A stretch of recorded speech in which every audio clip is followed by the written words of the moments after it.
start with the Ring of Honor pay-per-view. Any thoughts on the show overall? We'll start with you. Well, there's a match in the middle of the show that blew me away, and not in a positive way. It was a spectacle. It was something to behold. It was very memorable, but I didn't necessarily enjoy it, and it made the last two matches, while good, they had an impossible task to follow.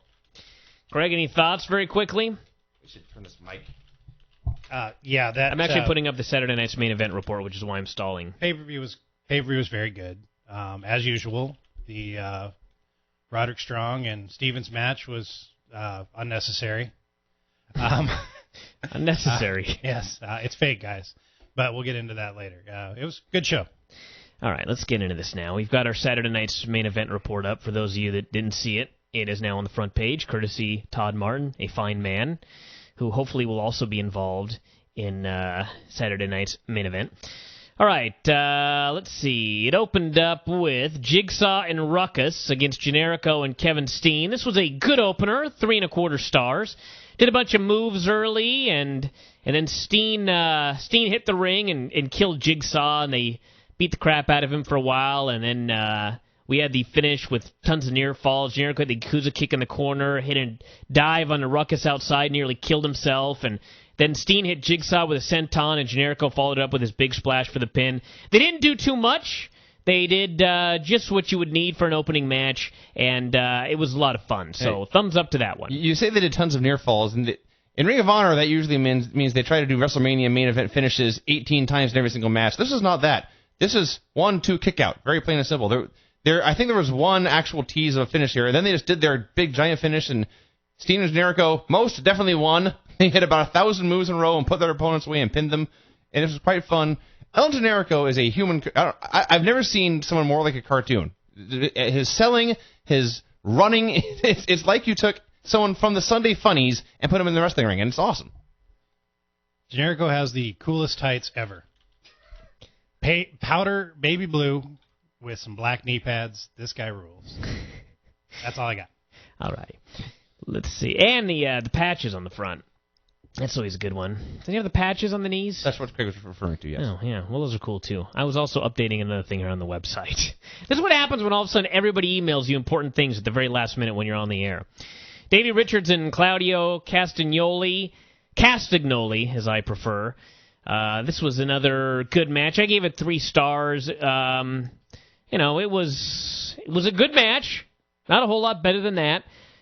Davey did a drop kick off the top onto Claudio's arm and went to work. And speaking of Chris Benoit, Davey Richards is living proof that people can be as appalled as they want at what Chris Benoit did, but that will not stop him from being an influence on young wrestlers, as Davey makes quite obvious. And he kept trying to work into the Kimura of Doom, and Claudio made his big comeback. They had Nigel on commentary setting up the eventual title match. And finish was bafflingly simple via ROH standards. They did a giant swing spot. Claudio spun him like a motherfucker about 85 times at top speed, and then tossed him up in the air and hit his uppercut on the way down and got the pin. Good match.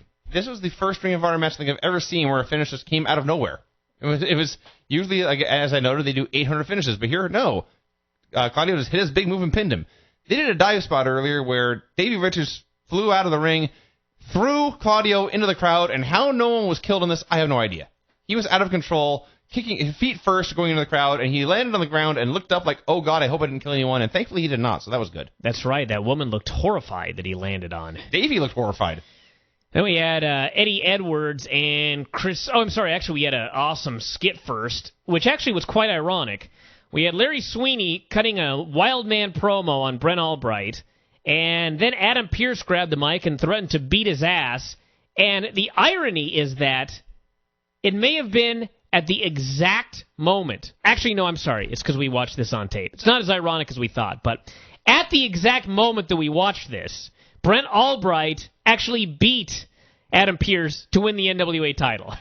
It happened Saturday night. Wow. Yeah, so exactly 24 hours after everybody else saw this, and head-to-head with when we were watching this, the title change took place at the ROH show on Saturday night. So, anyway, Brent Albright is your new NWA heavyweight champion of the fucking earth. I would consider that a serious upgrade. For those of you keeping track of this. And anyway, they showed clips of Albright's turn on Sweet and Sour Inc., and then Albright cut a promo and said he was assembling an army of his own. And he said, starting with this man, and it was Pele Primo. The Colin Delaney of Ring of Honor. What? Yeah. And then he introduced the other men in his army, and women. It was Delirious and Daisy Hayes. And that led to the next match, which was Eddie Edwards, Chris Hero, and Brent Albright against Delirious, Pele, and Brent Albright. You got Albright on both teams there. Do I? Well, you know what I mean. Edwards, Hero, and Pierce. Another generic guy in ROH. Don't get mad at me, everybody. It's a joke. Anyway, they got the heat on Primo, of course, since he's very small. And think about how small a man must be when he looks small in Ring of Honor. That's saying something right there. So they beat the hell out of him for a while. Delirious got the hot tag. Sarah Del Rey cut him off, and Heels went to work. They got the heat on him forever. And the best spot in the match... There's so many moves in ROH, but sometimes a spot is awesome, and it's not even a move. And this was when Delirious flipped over on a back suplex and tried to climb underneath somebody's legs. I forget who it was, but he's trying to crawl under the legs like an old-school hot tag, and he leaps, and he's almost got it, and his foot got grabbed, and he got dragged back to the middle, and the place went fucking crazy. And I thought, that's pro wrestling. That's the greatest thing I've ever seen. Yes. And he finally got it, and the place went crazy, and...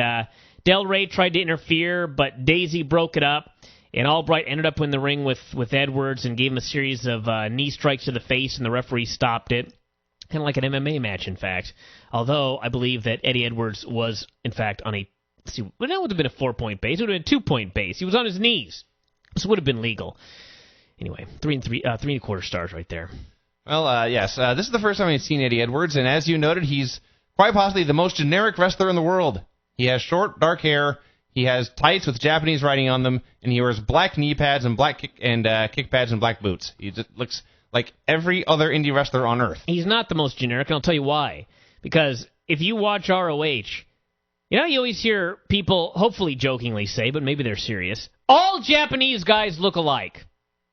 Sure. Or all black guys look alike. I have heard people say that. If you took an Asian man or a black man who had never seen ROH, and you had him watch this show, he would tell you that all of these white guys with short brown hair look exactly alike.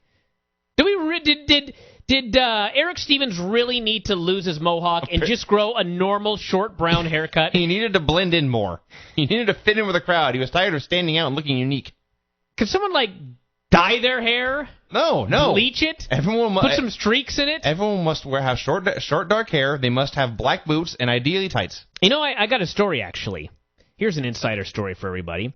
When I did the 4-way in wherever that was, and I showed up and... in Larry Sweeney's swim trunks?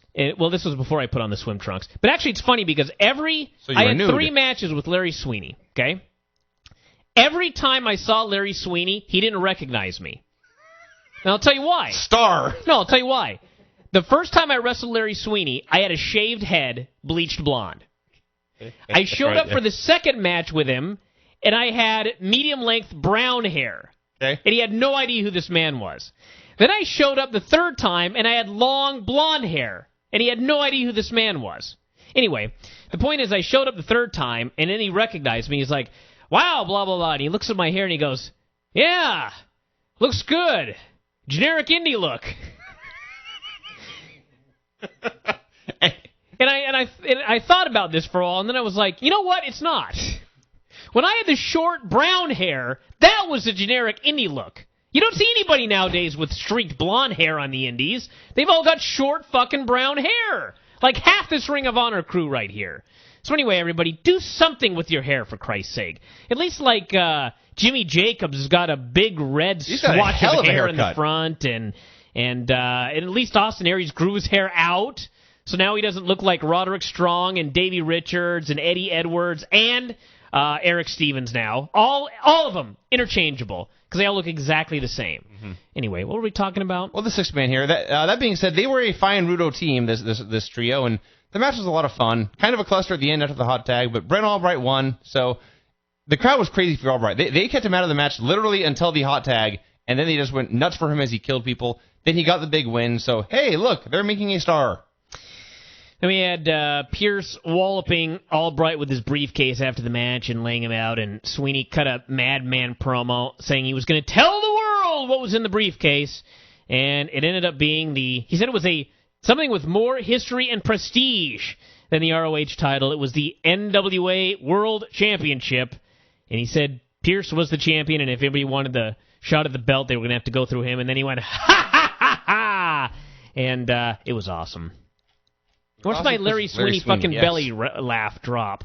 I don't have it anymore because I only have songs on here. Damn it. Anyway, then we had Roderick Strong and Eric Stevens in a fight without honor, and I shall defer to Vince. There's a video package of this feud before the match, and I watched this package. Usually I see awesome video packages, and I think, I got one more match in me. I watched this and thought, Jesus Christ, I am never getting anywhere near a wrestling ring again. Fuck that.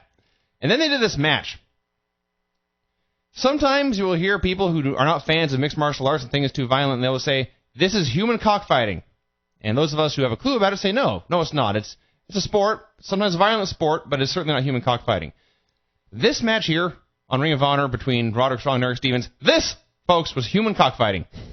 This is two guys hitting each other as hard as they can in the face and neck and head and back over and over and over and over and over and over and over and over and over and over and over again.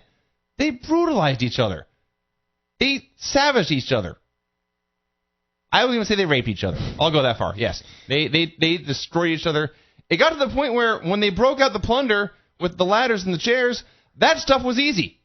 I would take 1,000,000 chair shots to the back before I'd take the forearms to the head these guys were throwing. It was bad. I lost you at one of the varies, to be quite honest with you. That's fine. I would sooner have a fight than have a match like this. Absolutely. In a fight, you can defend yourself. This was a very violent match. It was a great match if you ignore all the shots to the head and such. I mean, as a wrestling match, this was probably a 4-star match. I don't know if you can defend some of this stuff, but I think the irony was the finish, which was a superplex off a high ladder through 2 tables. That may have been the least painful thing in the entire match for both guys. And another irony is that perhaps the most painful thing was something you never would have thought should have happened when I believe Roderick Strong was just sliding chairs into the ring, and he slid one of them right into the nose of poor Eric Stevens. That had to suck. Yeah. But anyway, guys, quit hitting each other so hard, for Christ's sake. Everybody knows it's fake. You're not going to change anybody's mind. You're not going to change a single person's mind and have him think, oh, you know what, maybe this one's real. You're not going to change anybody's mind. So why would you hit each other real hard when you can just pretend to and try and be so good that when you pretend to hit somebody real hard, people believe it?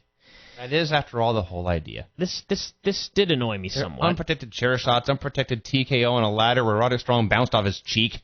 Yeah. Just dumb shit. Don't hurt each other, everybody. We're supposed to be friends here. We're supposed to get along. If you want to get hurt, fight. And actually, you get hurt less fighting. You'll be safer fighting. And we had Nigel McGuinness versus Go Shiazaki. This was actually an example of what we were just talking about, a good example of it, when Shiazaki gave him a chop early, and Nigel McGuinness turned towards the camera, arched his back, put both hands across his chest, reared back, opened his mouth, and screamed at the top of his lungs. It was a chop. He squealed, yes. See, the idea in wrestling is you act like something hurts more than it really did. Whereas Roderick Strong and Eric Stevens were hurting each other and pretending it didn't. Yeah. Don't do that. They have it backwards. Nigel gets it. Although Nigel now, was bleeding profusely from the chest, so he may have been actually selling it exactly as much as it hurt. And he did later slap Go Shiazaki across the face way too hard multiple times. Well, he hit him a few times there, but overall it was, they had a worked wrestling match and a very good one. Yes. So I have no complaints whatsoever. The crowd was not as into it, mainly because they had just seen the car wreck before this, and thus guys doing holds and elbows and slams and suplexes, hard to get into after that. I do love Nigel. I love the fact that he gets heat by using the same moves over and over again. Yeah. That is so awesome. He hits too many clotheslines, and so the crowd doesn't like him. That's awesome. And Shiazaki hit the moonsault. Actually, there were a bunch of near falls at the finish, and the crowd was counting along, but you could just tell that no one believed Go Shiazaki was winning the title, which I guess is sort of a problem, but they did all they could with that situation, and Nigel finally ate a super kick and stumbled backwards, ended up in the ropes, did the loop-de-loo and hit a lariat of death, and then put him in the arm submission, which I believe they call the London Calling for the submission, and 3 3/4 stars. This was a fine showing by these men. I think technically in terms of the London Dungeon, which I'm sure... I like the London Calling. That will save... Come on. Alan Farrell will no longer have to write you an angry email correcting you in these Ring of Honor finishers. But no, this was a lot of fun. If it's the London Dungeon, he's gonna. What's the name of the move? London Dungeon. Okay, so he is going to send me an angry email because I called it the London Calling. At least I pointed out it's correct. So now everyone knows. So now he won't send you the email, just me. Yes. I'm telling everybody right now it's called the London Calling. Oh, Christ, who cares? Alan! And me when he emails me. Now go on. I've said everything I have to say about this. I'm good. Thank God we've got 3 of us here tonight. I don't have to do as much work. Bryan Danielson came out afterwards and said Nigel had been ducking him and he wanted his world title match on pay-per-view. He also has a short, generic haircut, but it's not as generic because it's not brown. And he's growing it out, so he's starting to look more like William Regal. And hopefully he will continue growing it, and it will end up as awesome as William Regal's. But everybody, I think, knows that no one could actually have hair as awesome as William Regal, so he can, at best, be second. That is once-in-the-world genetics right there. Yeah. Then we had a Jimmy Jacobs video package where they claim that Lacey is no longer in the wrestling business due to mysterious circumstances. And, yeah, it's an angle, everybody. Tyler Black and Jimmy Jacobs against Bryan Danielson and Austin Aries for the tag team titles. This was a very, very good match. It actually became better when it was no longer a tag match. It started out immediate DQ after Jacobs and Aries had a chair battle. And by the way, speaking of guys that look too similar, I don't know how many times I confused Tyler Black and Austin Aries when I was writing this report. 2 dudes with long, wet black hair. Something's got to change. Tyler Black needs to put a streak in it like Johnny Nitro used to have, or something. Something to differentiate him. What are you laughing at, Craig? You. Please explain. It was nothing in general. I mean... But am I not right? No, you're absolutely right. Half the geeks, I don't know who's who. You know, that one guy who does the back... You know, hey, that guy. You know, anyway, it's every dude looks the same, and in that match, I was doing the same. They were both wearing short trunks. They both have wet hair. They both have scraggly goatees, and yeah, except Tyler Black has some really cool Affliction style shorts. Actually, that's an excellent point. Thanks, Craig. The best way to tell these two apart was the fact that Tyler Black had his generic Affliction UFC fighter pattern trunks, and Austin Aries had the world's ugliest color scheme of black, brown, and blue. That made him stand out, because every time he was on screen, I wanted to yak.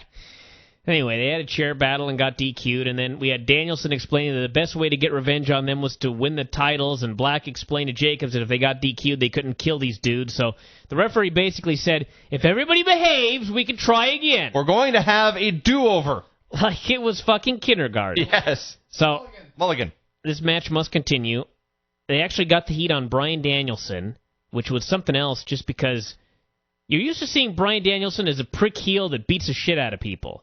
And all of a sudden, he's a babyface in peril. This took me a while to get used to. But it was fine. People were going nuts when it was time for the false finishes and the hot tag and such. And that's what we got. We had every single move in the world here for a while. And finally, we had, let's see, Aries and... Who's the other guy? Jacobs. Aries and Jacobs brawled to the back. Jesus Christ, this is... Anyway, they brawled to the back. And that left Danielson and Black in the ring. And that's when this became awesome. Yes. And I've said it many times, Bryan Danielson's the best guy in Ring of Honor. Tyler Black is high on the list, and call me crazy, but when you get 2 really great singles wrestlers and they're having a great singles match, greatness will follow. Yeah, I believe they actually had the match for the next pay-per-view, if I recall correctly, and that will be awesome. But they did a bunch of near falls and such. Danielson tried his unbreakable small package, which is no longer unbreakable. Tyler kicked him in the face and hit a small package buster for a great near fall, and a bunch of other near falls. Danielson in with the huge back superplex off the top, which looked horrifying. And finally, Tyler hit another super kick, another small package buster, and the Phoenix Splash for the pin. And the last few minutes were awesome. I give this 4 stars. That may be underrating it, but I cannot wait for that singles match. And in Ring of Honor, where wins still matter, Bryan Danielson, one of the top 2 or 3 guys in the history of the company, was defeated here by Tyler Black, which makes Tyler Black one of the top guys in the company right now. So, hey, look what happens when guys are protected and booked correctly. Well, I think in their singles match, Danielson gets his win back. That's likely. But what can you do? They tried. So anyway, that was a thumbs up. As usual, a thumbs up pay-per-view. You cannot go wrong with Ring of Honor. Sometimes it seems in many ways overkill to me, especially near the end of the show after you've seen everything. But still, even with that, it's a thumbs up. So if you get a chance to purchase this, $14.95, get your ass in gear. It's available in the U.S. and Canada now. So there will be replays. It'll probably be on demand, and that's that. So check that out.